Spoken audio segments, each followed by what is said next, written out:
Screen Blur.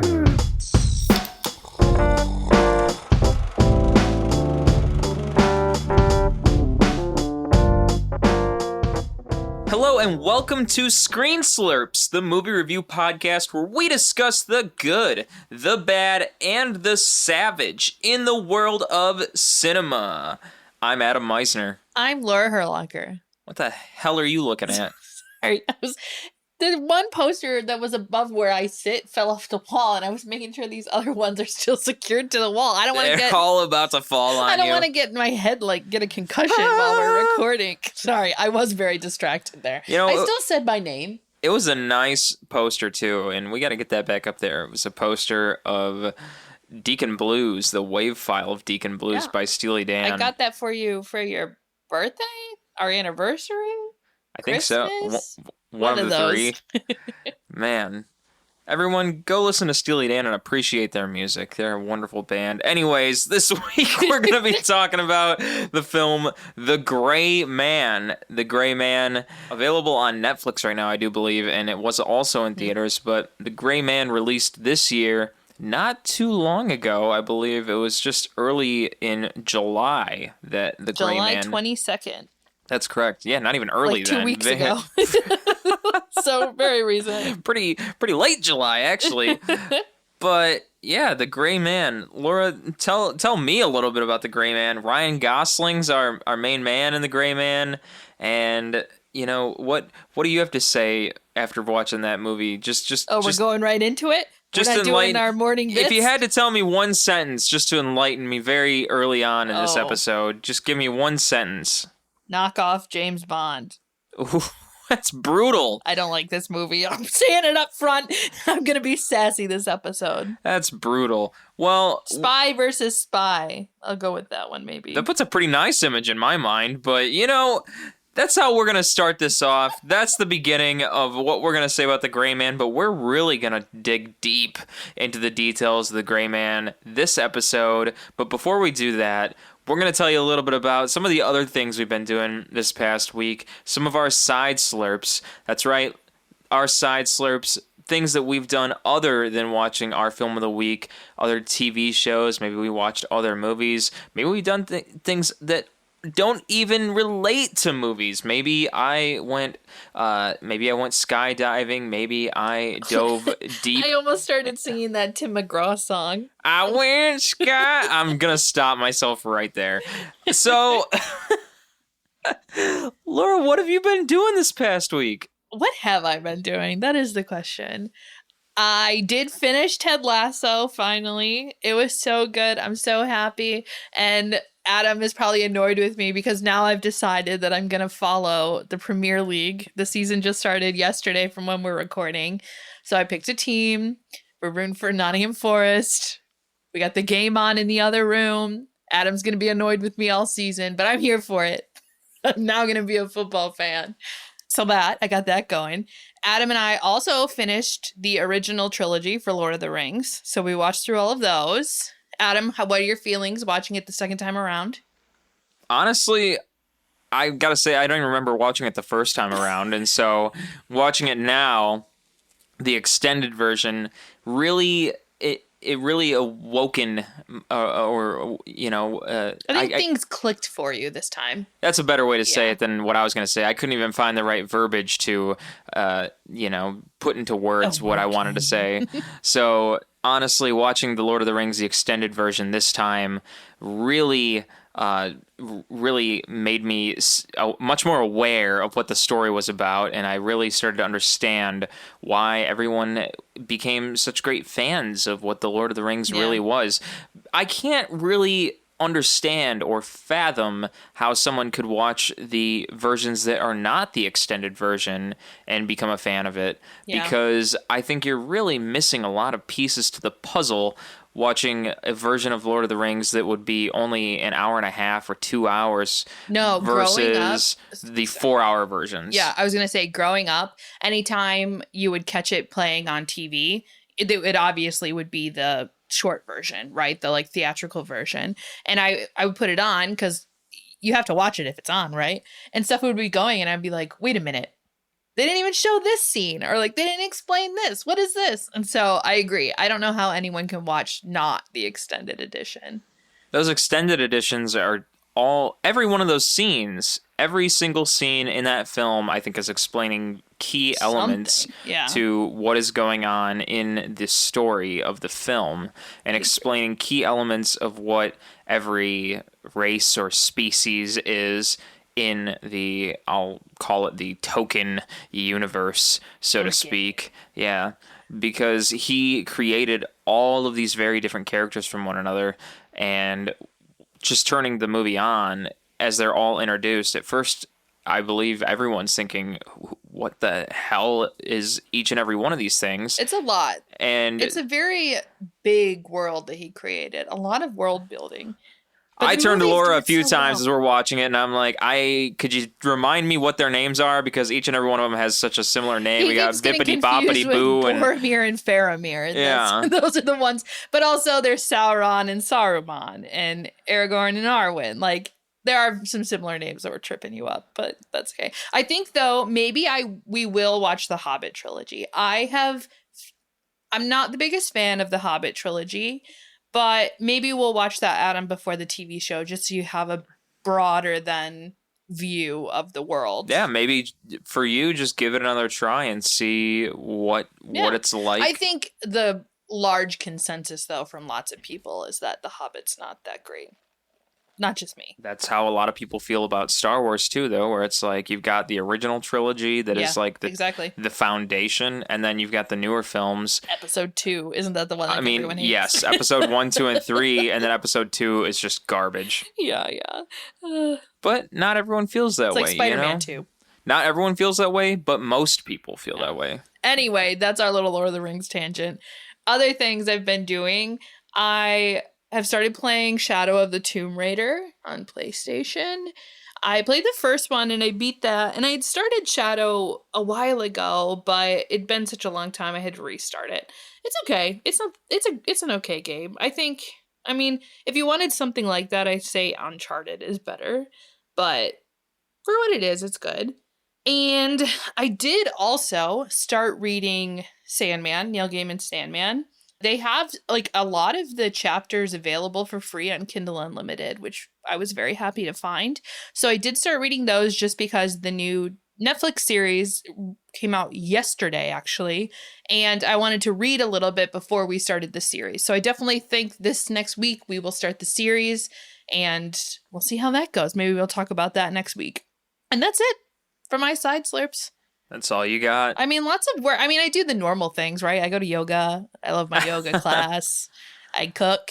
I clean. You know what I mean? You do normal life stuff. You're a human. Yeah, whatever. People do things. Those are the exciting things, though. Well, my dad sent me a new portable mini amplifier, which I was not expecting by any means, randomly enough. And, it's a cool little device. You can charge it with your computer, and there's an application for it on your phone. This is a Spark mini amplifier, and Spark has an application you can put on your phone. You can change the type of amplifier sounds that you get when you plug an instrument into the amplifier. And so if I wanted to, instead of me going out and buying a bunch of different pedals, like an overdrive pedal, a distortion pedal, a reverb pedal, things like that, you can add those type of effects in the phone application, and you can get those sounds just with the phone application. And the application on your phone is free with the amplifier, like to use with the amplifier, and then just me plugging my guitar into the amplifier and putting that setting on my phone, I already just have those sounds going through my guitar. It's actually very convenient and very, very nice. Now, it's very portable also, which is nice. It's very portable, very, very light, and it does get very loud. So super convenient. I definitely ruckus with that bad boy. Yeah. Definitely suggest checking it out. Again, it's the Spark mini amplifier, and yeah, I'm gonna have some fun with that thing. And other than that, started playing Fall Guys again on the PS5. I'm sure someone out there, you guys are, probably playing Fall Guys, or if you haven't, maybe give that a try too. But boy, does that game make me angry. You're just a little bean man, and That game make me does angry. that, it's a game that makes you want to chuck a controller into the television because you're just this, I'm not going to lie, you're an adorable little bean character, but even still, there's all these other people that are also little bean characters that are just out there to make you angry. It just makes me laugh because it's like you're like a 30-year-old man, and probably the people you're playing against are like these little like They're probably 12-year-old 12. boys. Yeah. And you're like, fuck me, push me off. And these little kids are like, Yeah. Oh man, but that's what the game was designed to do, though. It's just these a series of competition. it's like mini Wipeout, games, the video game, pretty much. or MXC. And then the whole point is it goes to MXC. these little mini games, and then on the last mini game, try and get the crown. Essentially, is what they're saying. You got to get that crown, Yeah. and then if you do get the crown, then you win. It's you up against 59 other people, and then aim to be the last one in the last game. Or it's like Squid Games.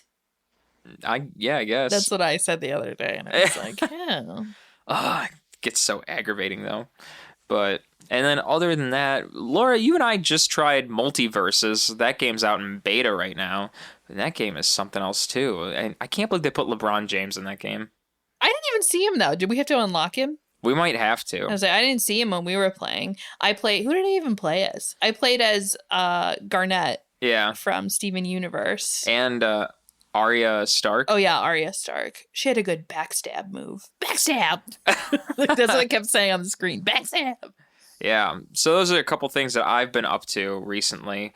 And I gotta say, in recent film news, there are a couple things that are Oh yeah, a I little have big some things I that's wanted to popping bring up. too. But in some of the recent film news, director John Woo, he goes back in the film news. But recently, he is apparently looking to make a new version of his classic film from 1989, The Killer, for streaming service Peacock. Now that surprised me, but Yeah, for Peacock.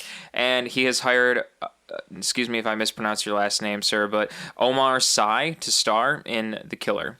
So I don't think I've seen the original. well, let me tell you the plot for this one, because I bet you're going to like it. I got a few things I'll say about this, but for the classic film The Killer, it's got 98% on Rotten Tomatoes, first of all. Good start. But the plot for The Killer is about a hitman that accidentally blinds a woman who isn't part of a hit that he's working on, and then chooses to retire out of his job of being a hitman after that accident and attempt to make things right and help heal her condition rather than continue being an incredible hitman. Kind of sounds like, isn't that kind of what happens in Leon the Professional? Like, Leon's a hitman, and then... But then he has like the little girl and he's trying Natalie Portman? Yeah. But, I mean, he doesn't injure Natalie Portman, No, though. he's He's trying just to kind of protect like... her, Yeah. right? It sounds like something I would like. But, yeah, I guess in The Killer, he's working on a job, and then he accidentally Right. blinds somebody, and then in doing so, he's... thinking like, well, He has crap, a I life. accidentally blinded this woman. I'm going to stop hitting off people, and I'm going to try and fix this woman's blindness. Well, then, maybe we'll have to watch the movie. I think so, That on the because list. a lot of people say online that it's like the Really most good. fantastic like hit movie, basically. Like, it's incredible.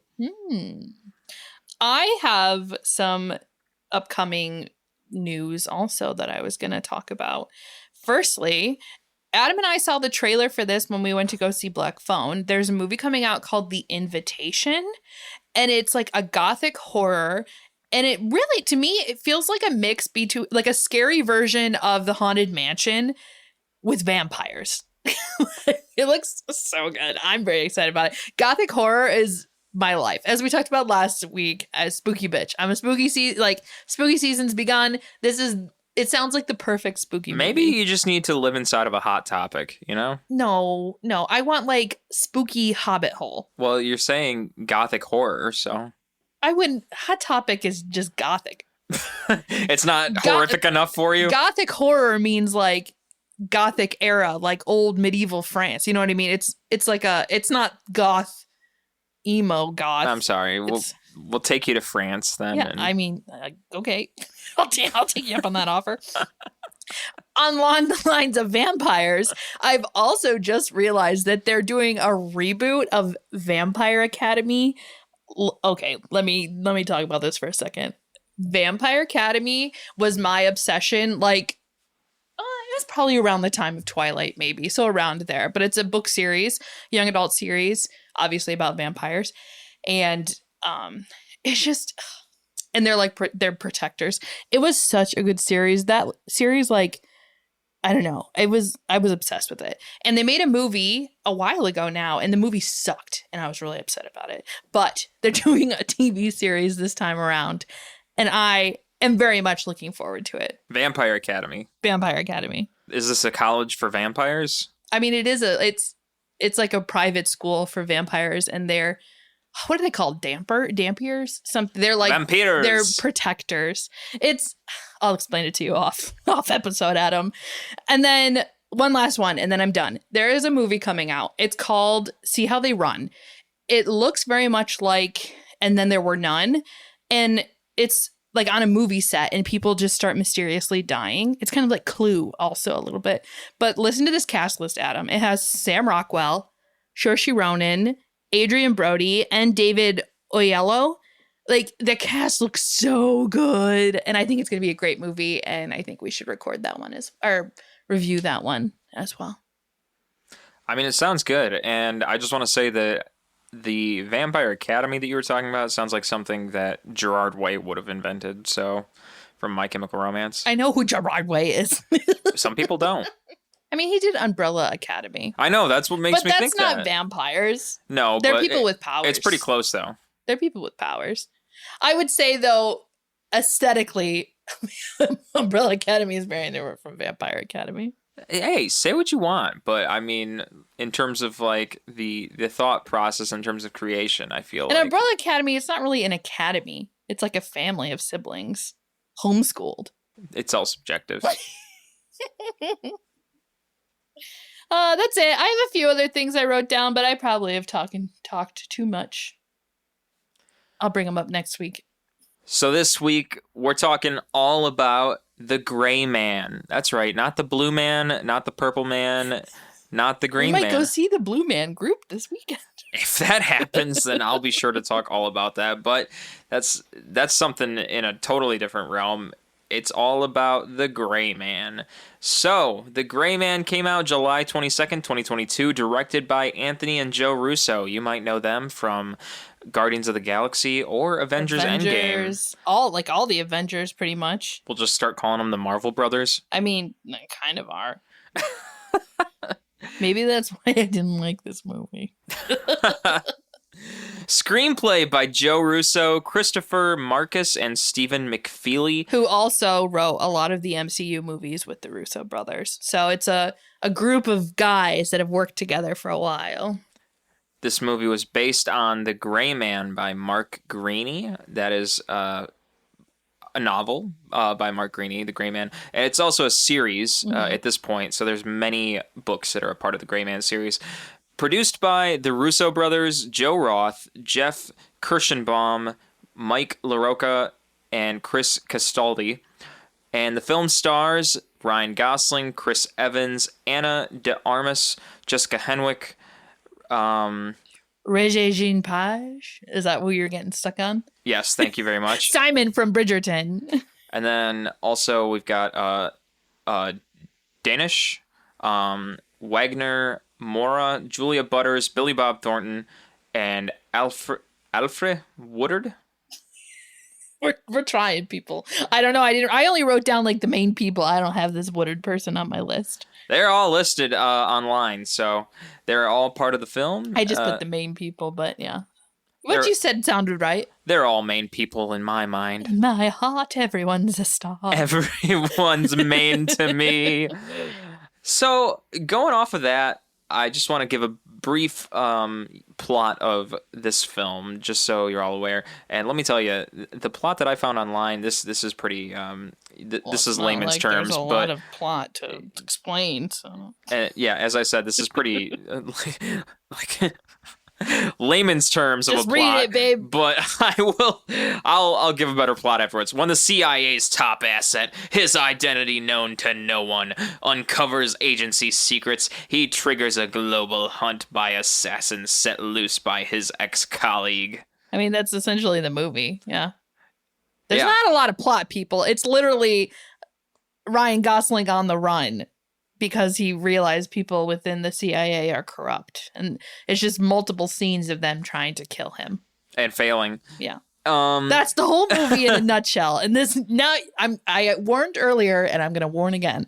I'm going to be sassy in this episode because I do not like this movie. I mean, yeah, essentially what happens is it starts off, Ryan Gosling is having a conversation with Billy Bob Thornton. To give actual names here, Ryan Gosling's character 6. is talking to Billy Bob Thornton's character. Fitzroy. And that's the introduction to this. They're having a conversation at a table. Ryan Gosling's character is a criminal, and Fitzroy is telling him, hey, we got this job, and if you do this job, then, you know, all will be good in the world. You work for us, and we need you to do a hit for us. You'll for be the a CIA. gray man. Yeah. Right, because 6 is in prison because he killed his father. Because his father was abusing 6 and his brother. And Fitzroy from the CIA is creating this new project called the Sierra Program, which is essentially a group of assassins who are known as gray men, meaning they're not on the record, right? No one knows their identity. They don't exist, essentially. That's what it means.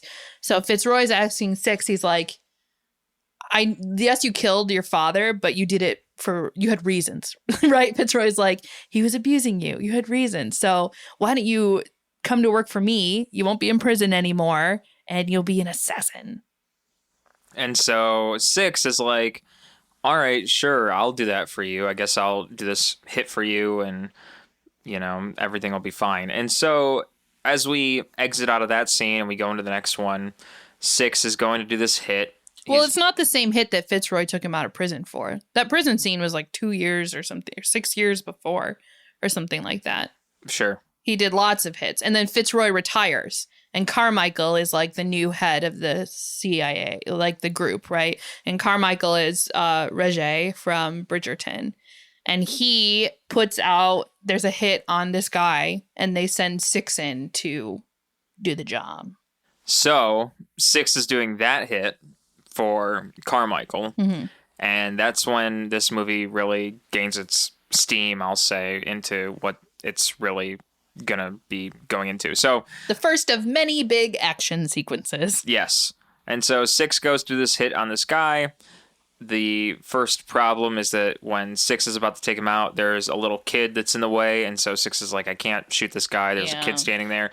And this is the movie's way, right, of trying to make 6 seem like yes, he's an assassin, but he has morals. Right. You know, like he won't kill a child, which is good. I'm not saying that's sassy, but you know, that's like the stereotypical bad boy with a heart kind of thing. Yeah. That's what they're setting up with 6. Which they do that numerous times throughout the film. Where but this is the first one, so you see that. Yeah. And so he's like, I can't shoot him. There's a kid right there. And Carmichael is like, no, take him out. Stop waiting. Shoot him. I don't care. Yeah. He's like, take him out. Stop. And then 6 is like, no, I'm going to wait. And they're like, you can't wait. You got to shoot him now. And, of course, 6 still waits and doesn't shoot him then. And then time goes by. 6 finds a time to take him out. And he pretty much takes him out. There's a big fight there in Bangkok. Lots of lights. Yeah. Fireworks going off. Huge fight. 6 takes him down. And right before he dies, the man is explaining to him, he's like, did they tell you who I am? And 6 is having this conversation with him. He's like, yeah, they never do. And then the guy's like, I'm 4. What is it, like 4? I'm like, yeah CIA. Like, well, whatever. He's also in the Sierra program. Yeah. And we learned that he learned that Carmichael is corrupt. Like, he's been doing bad things, you know? So Carmichael put out the hit on him because he's trying to get rid of the people that know he's a bad man. Yeah. And he gives this, like, little flash drive medallion thing to 6. It's in a necklace. Yeah. It's very, like, Uncharted, I feel like. But it gives him this file with all of this information on it before he dies. And Carmichael kind of knows, right? Like, He asked Six, he's like, did the hit give you anything? Did you get anything off his body? Six is like, no. And I think Carmichael's like, he knows. Which is then how this like manhunt starts. And Six now is on the run trying to stay alive, but also expose Carmichael as being corrupt. And then while that's going on, then Carmichael's like, we got to get this other man to take him down that I know. Yeah, because he tries to kill him. And like, obviously Six is a trained assassin, so he keeps escaping. Yeah. Like Carmichael sends all these men after him and he's just like, boop, boop, boop. Yeah. Kills them all and is free again. And so then he gets Lloyd Hansen to try and take him down, which is Chris Evans with a freaking mustache. I don't like the mustache. Let me just say, listen, Lloyd or Chris Evans, it's okay to have a mustache. Well, I got one right now. Chris Evans just doesn't pull that specific type of mustache off. It is a very funny looking style for Chris Evans. Yeah. Did you know, fun fact is we're bringing in Chris Evans, he was originally cast to play Six. But then he just like, I want to play the villain. So he switched to Lloyd. Yeah, honestly. And he does it well. Like, I was going to say, I think it's great because I never see Chris Evans play antagonists. Talking crap about this movie, but I will say the cast is good. Like, I like Ryan Gosling. I think he's a good actor. I like Chris Evans. I don't think he's a great actor, but I think he has some really good roles. And I think he plays a villain, like this snarky kind of villain, You're very that far well. to say you don't think Chris Evans is a good actor? I didn't say not a good. I said he's not a great. Name one like, oh, that was one of the best performances I've ever seen of Chris Evans. I mean, like, you can't name one. That's my argument. Like, he's good. He was good in Knives Out, right? He also played kind of a snarky little whatever. He's okay. He's good as Captain America. Like, whatever. I mean, what? Not another teen movie? Like, hey, I'll watch that. But I'm just saying, he's not great. He doesn't have one performance that sticks out as like, that was the best role like I've ever seen. You get what I'm saying? He's good, but he's not great. Well, then I guess that's something that Hollywood and the rest of us need to see if we can fill that slot. He's attractive and he's good. I'm not denying that. He's just not fantastic in my opinion. But he keeps getting recast because he does his job well. Right. But I think Ryan Gosling is a better actor. He plays like more interesting characters to me. Well, then we'll have to figure out what's the missing piece to the puzzle in this film then as we continue to discuss. Yeah. Anyway, Lloyd and his mustache. He's kind of crazy. Honestly, as we talk about this, he's the type of man that's just like, I don't care about killing anyone in my way. It's essentially like, I get the job done no matter what. And that made me happy to see in this film because they could have cast any other, who done it as the antagonist in this film. And I liked that they cast Chris Evans because, as we were just saying, though, Chris Evans, you say good. I think he's a great actor for what he does. And to see him fill the antagonist slot rather than a protagonist slot, I never see that very much from Chris Evans. I never see him play an antagonist in movies. And I thought it was really cool to see him as an antagonist with a mustache. It's all these just weird things I never see from Chris Evans. He is the better of the Chris's, right? Like Chris Pratt, no, we don't talk about him anymore. Chris Pine, though, is pretty good. We talked about him last week. He has some interesting roles coming up that I'm looking forward to. And I used to never care for Chris Pine's movies, or I would never think to be like, I'm going to go watch a movie with Chris Pine in it. That's what I want to go out and see. But now there's all these movies coming out with Chris Pine's movies. And now I'm thinking, you know what? He is a good actor. And now I'm actually kind of excited to see these movies. So Chris Pine and Chris Evans, they are the top Chris's. Yeah. But I wonder if Chris Evans is going to be in the new Knives Out movie. I know Daniel Craig is coming back. Well, wasn't Chris Evans the antagonist of the original Knives Out? Well, no, they thought he was the killer, right? But he didn't end up being the killer. Oh, spoiler alert! I don't know. We watched that so long ago, but I think that's what happened. Yeah, maybe because didn't it end up the old man like killed himself? But they thought the whole time that Chris Evans' character was the murderer. Well, we'll rewatch it. Dig back into our episode catalog. We need to get back on track with this movie. So back to the Gray Man. We'll circle back on Chris Evans. All right. At this point, Six is on the run. Lloyd's trying to kill him. From here on, the movie is literally just a string of action scenes all over the world. They just jump from city to city to city, and it's just a bunch of scenes of people trying to kill Six. Like, literally, that's all it is. We got a scene on a plane. He falls from the plane. We got a scene in Prague with a train. They try to kill him on the train. Doesn't kill him in the train. And then they end up in this big fancy castle in France where everything kind of like comes to a head. Listen, I gotta say, for the most part, that is the point of this movie. If you like a movie that's like the film... It's a shoot 'em up. If you like watching movies like James Bond, or even more so, movies like Taken with Liam Neeson. Yeah. I would argue James Bond has better plot. Yeah. I would argue that. This but, is yes. like suck out the plot and put in the like beat people up, or you a movie just like want action scenes. What was the movie recently? Nobody. Where it was. Oh, the one you watched with the guy from Better Call Saul. Yeah. Yeah. Nobody. I think that's what it was called. I mean, that's pretty much what you're getting in this film, where it's just like we have 2 sentences said or 3 sentences said, which is kind of like, and then a 10 or 15 minute action sequence. Yeah. But they're shot really well. I think you're seeing these action scenes like pretty nicely, and I mean, but like visually, the graphics, the rendering looked horrible. There were some scenes like where it was like bad. on the plane, especially when there was all that clouds and kind of fog going on. It was so pixely. No, you're right. And I thought it was maybe just our streaming. Like we thought we just didn't have a good signal or something. There were a couple scenes where it was some other bad. articles said the same thing. So definitely it had some rendering issues with like the CGI that they were doing.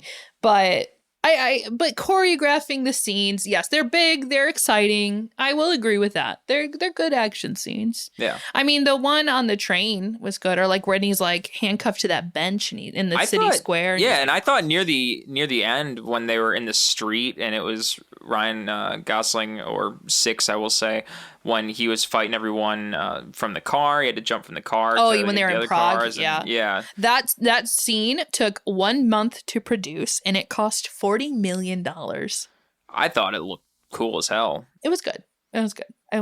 Yeah, I thought that was just like action scenes like that. I mean, they're fun to watch, and I think that's really what is getting a standard audience's interest in movies like this, because for a lot of people, I'm just gonna say it in my little mind's eye, a lot of people don't care about the plot. No, they want shoot 'em ups. Yeah, that's not why at all, this has a better audience score than a critic score. Yeah, it's not at all about the drama or the emotion or anything like that. It's not about Six's relation with it's about the boom, the other characters. It's just about people getting stabbed, people getting thrown off of planes, people getting thrown out of the cars, the explosions, and people dying, things like that. I will say, in between the fight scenes, we do get a little bit of flashbacks and things like that, because we haven't even mentioned yet, but Fitzroy, who was the one that recruited Six, he's like the head of this Sierra program. He's now retired, but he's like a father figure to Six, right? And Lloyd knows the only way to get to Six is to use Fitzroy. So he kind of like captures Fitzroy and also kidnaps his niece, who Six had kind of been a bodyguard for in the past and has a relationship with. So not only is Six trying to stay alive, he's also trying to find Fitzroy's niece. What's her name? Claire? You know, I also thought that was a little unexpected too for this film, because I know part of me is going to say there's absolutely no... I was going to say there's no originality in this film. There's not. I mean, Taken is about the girl being taken. It's a trope. Listen, I'm not going to say that him taking Fitzroy and the niece is the original part, but the original part in my mind was when Chris Evans' character, Lloyd, busted out the pair of pliers and was like, "You're going to tell me something or I'm going to start pulling your nails off." Oh, with Fitzroy? Yeah, I mean, that happens though, Adam. We literally just watched Stranger Things and they used pliers on Steve Harrington.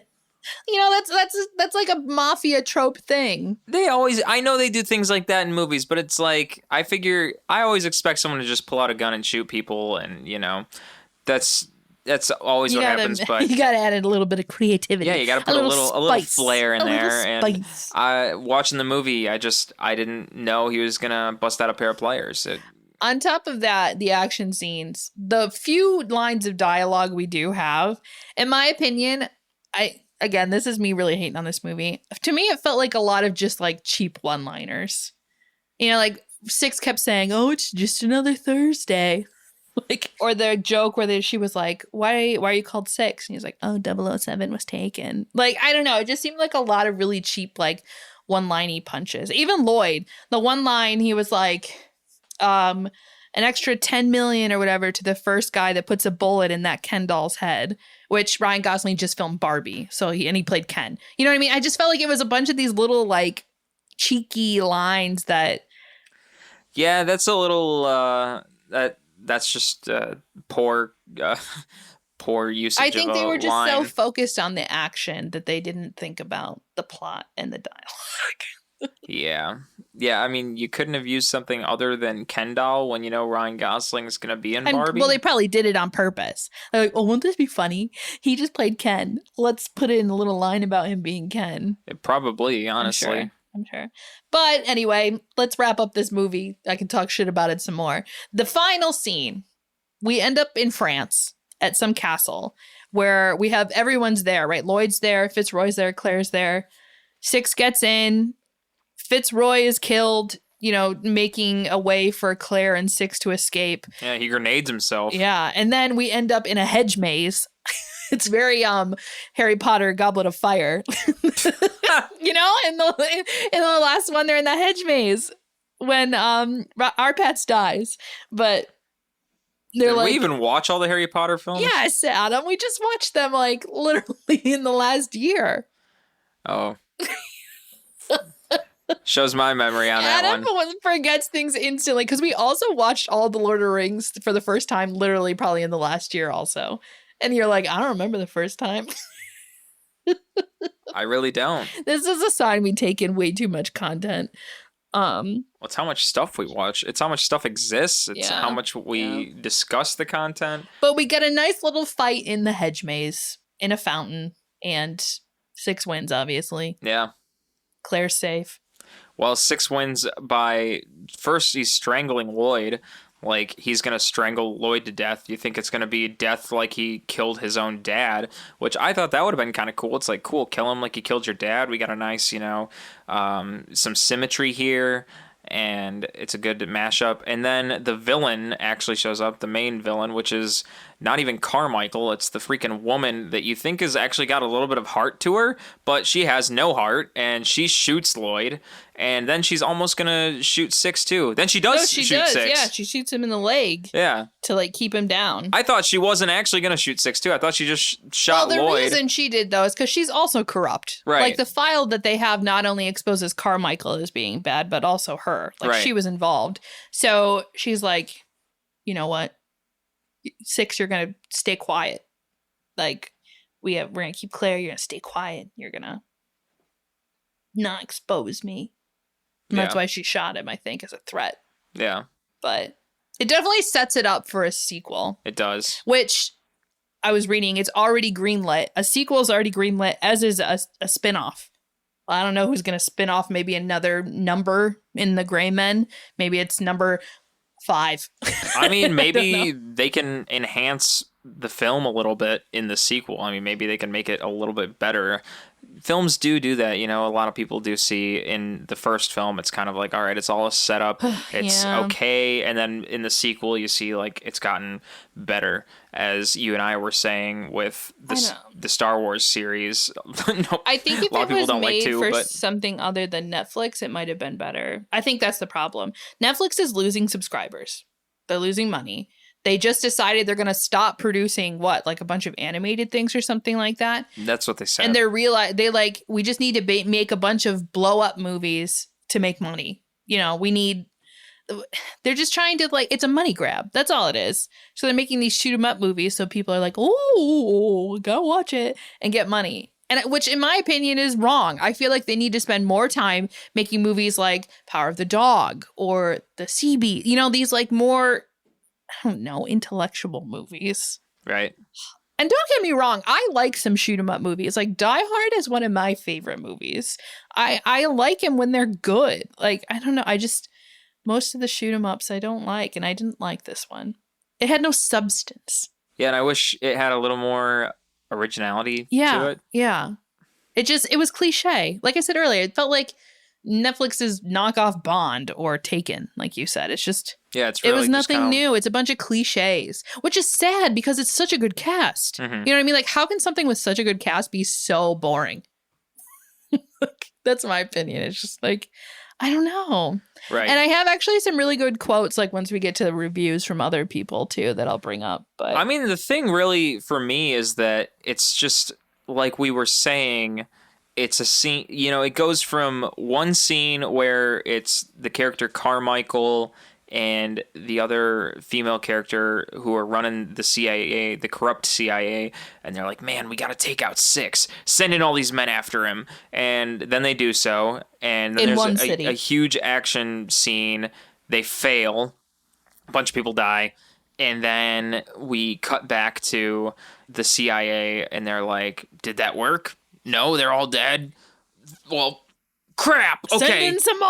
Yeah, send in some more. And we end up in a different city with a different action sequence. Yeah, or it'll cut to a scene with 6 and some people, and it's just like, okay, well, how do we get the files so that, we can show that they're corrupt? Well, we'll have to go to this other city. Okay, and so then they start going to another city, and then another action scene, and then it goes back to the CIA. It's like, did we get them this time? No. Okay, well, I guess send some more And then people over finally, there. 6 comes to them. Yeah. Like, I don't, it's just, yeah, I agree. Well, are we at the point when we can talk about some other reviews? Because I have some quotes I think that'll go along well with what Absolutely. we're arguing here right now. So, looking at some other reviews that have been for The Gray Man, first and foremost, the comparison of critics and the audience on Rotten Tomatoes, which is not surprising at all to me, but I do want to give it a laugh a little bit. The critics, 46% from critics, and the audience is currently putting this at 91%. Again, we've talked about this before. I feel like a few weeks ago we had another movie that was the same. Most audiences like dumb shoot 'em ups that they can just watch and be like, ooh. Whereas movies like, say, The Witch, which are so good, but they make you think, and they're like more drawn out. They're like, this is dumb. You know what I mean? Audiences just want I don't the understand it. Yeah, they want the instant gratification. That's what it is. They want an instant gratification of watching this, seeing a bunch of things go boom, and they're like, oh, this is great. Whereas critics, obviously, I feel like are more on the other end. So it does not surprise me, again, that we have a movie that has a low critic rating, but a very high audience score. Absolutely. And I mean, even Roger Ebert only gave it 2 out of 4 stars. yeah. Brian Tallarico, the writer for Roger Ebert, one of the writers for Roger Ebert, but he was the one reviewing this, gave it 2 out of 4. And I think he had very valid reasoning for that. Yeah, agree. He had some good quotes on his article. Yeah, the one that I wrote down is like, people will watch it, but they won't be able to name a memorable thing about it a few days later. Like, it's forgettable. And Adam, even you this morning when we were getting ready to record, you were like, I wish I had more notes about like the plot. Because again, it's forgettable. Just, you know what I mean? Just a bunch of action scenes. There wasn't anything that really like stuck out, I feel like, other than for you, Fitzroy getting his nails peeled off. Well, that stuck. I mean, another thing that stuck out was, I will say, Six's character with his relationship with his dad. And some of those scenes it was interesting. It was interesting to think that he murdered his dad to protect his brother. And those scenes were interesting to think. But they were barely in there. But they were barely in there. It was hardly anything. And they hardly even touched on that. And it did make it a little bit, I will say, confusing that it's kind of like the movie starts off with him talking barely about him being in prison. It's hardly anything. And then later in the film, it shows a little bit of a flashback scene where it shows his dad, doing some things like he's going to drown him or something like that, right. which is awful that's even going to be a thing, but it's trying to show you, the viewer, that his dad was this horrible man, and this is why it's making the bad boy have a heart. You know what I mean? Right. Like, yes, he killed his dad, but he did it because his dad was abusing him. And it's trying to tell you that Ryan Gosling's character Six, he's not a bad guy. Like, yes, he is shooting a ton of people. He's a good guy in bad circumstances. Exactly. Right. But, like most people in films like this. yeah, exactly. So. The other good quote or review that I saw, I pulled this off of Rotten Tomatoes, one of the quote reviews on there, and I thought it was like really summarized my thoughts on this movie as well. And it just says, unfortunately, this movie's by the numbers plot and dull action sequences make for exciting background noise, but not a gripping big screen bonanza.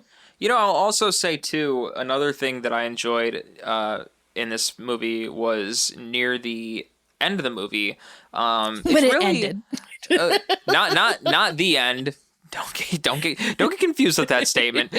Was near the end, the action scene. I think really it might have been the same action scene I was already talking about, but the beginning of the action scene when Six was it Prague with the cops, and they begin to handcuff Six, and they handcuffed him to like a post, and all of the CIA and was it like Russian police or I think they're in Prague. Okay, so like Prague police or Czech Republic. Czech Republic police. Prague, yeah. So they're all coming in, the CIA's coming in, and then Lloyd and Carmichael, they're all like, someone shoot this guy who's handcuffed to, the post, and he's trying to figure out how he can get himself unhandcuffed to the post. And I gotta say, I was very heavily invested in just seeing, like, how is he gonna unhandcuff himself from the post. Obviously, in my mind, I already know he's going to get himself unhandcuffed from that post. Like, this is the kind of movie where it's like, they're not going to let Six die. They're not going to let Ryan Gosling's character die. So, a character we didn't even talk about is Danny, who is the woman that kind of helps Six. And so this is one of my arguments, too. We've spent a whole episode talking about the plot and have never brought her up. Like this, she's just like... She has no character development. She's just kind of there to help Six get out of a sticky situation when the writers didn't have a better way to get him out of it. You know what I mean? Like, it's a boys movie. I feel like they could have done so much more with her. Yeah, I mean, she was really a tag-along character. Yeah, for that's what Six. I'm saying. They only brought her in because they were like, oh shit, we're at a sticky scene. Six is handcuffed to a bench. How are we going to get him out? Well, we'll just have Danny show up and give her a rifle to take out some of the other people. Yeah. And then I just felt like they could have done a lot more with her, and she's just kind of there. Yeah. I mean, there's not much of a connection between her and Six either. They do have some scenes where they're talking with one another, right? Yeah. Kind of, but like not really. But there's not much more than that. Yeah, that's what I'm saying. There's like, she has no purpose really. They have kind of argumentative scenes with one another where he throws her a rifle or whatever, but the one scene he throws her a rifle and she tries to shoot some guy on a motorcycle, the one guy, and then she's like, why wasn't it loaded? He's like, you never throw a loaded shotgun. Again, another one of those just like cheeky one-liner silly, I don't know, you know what I mean? Ugh. But then why not take that one scene and then develop that into something more, because that's the only real scene where they have a real conversation, I think. Maybe in the sequel it'll be more Six and Danny then. Yeah. We'll see. Because Ryan Gosling did sign on for the sequel. Yeah. So... Because they have those scenes between Six and Danny where it's like they're setting something up between the two of them. It's just like, you have a scene like that. You have one scene like that where it's like they're arguing with one another, but they're still partners. Like, they could be having heated arguments, and then that could turn into like, all right, well, I don't like working with you, and I'm just going to leave. Yeah. But they didn't do that. She kept working with him. She kept, taking a sniper rifle and shooting off people or taking care of them or whatever. When I could have thought, hey, you hated working with him, having him toss you an unloaded shotgun. Why didn't you just leave? But instead, for the rest of the movie, she kept working with him. So maybe in the sequel, what'll happen is they'll have more conversations with one another, or we'll get that conversation where it's like, hey, tell me more about you. I'll tell you more about me or something. Yeah. But I don't think we really got that in this movie. No, I agree. So with that being said, I think that takes us into our slurps up and slurps down for this movie. Slurps up being, we recommend the movie, we think that you should check it out, and we think that it's worth your viewing. And slurps down being, don't check out the movie, we think it's not worth viewing, and we think that you should avoid it at all costs. Laura, slurps up or slurps down? Down. Slurps down. Just kind of everything I've said throughout this episode that we've been recording. I mean, I think it's just cliche and shoot 'em up. Like, there's no point to it, in my opinion. If you want a good action, there's tons of other like shoot 'em up action movies that have plots that I would recommend spending your time watching versus this. I guess if you're like, I don't know, cleaning your house and high and you just want something on in the background, you can put this on. But honestly, I don't feel like there's any reason to watch this movie. If you want to see Ryan Gosling, go watch Drive. Like, oh yeah, Drive. If you want to watch Chris Evans, go watch Knives Out. Like, he kind of plays the same type of character. You know Without what I mean? a mustache. A little less psycho, but he's in a nice cable knit sweater in Knives Out and he's looking real good. So, you know what I mean? If you want to see Billy Bob... Not another teen movie. If you want to see Billy Bob Thornton, go watch Sling Blade. Like, yeah, if you want to see Regé, go watch Bridgerton. I don't think this movie is worth your time. And I'm going to leave it at that. Yes, and I also will give this movie a slurps down. What? As Laura had You're mentioned. You're agreeing with me?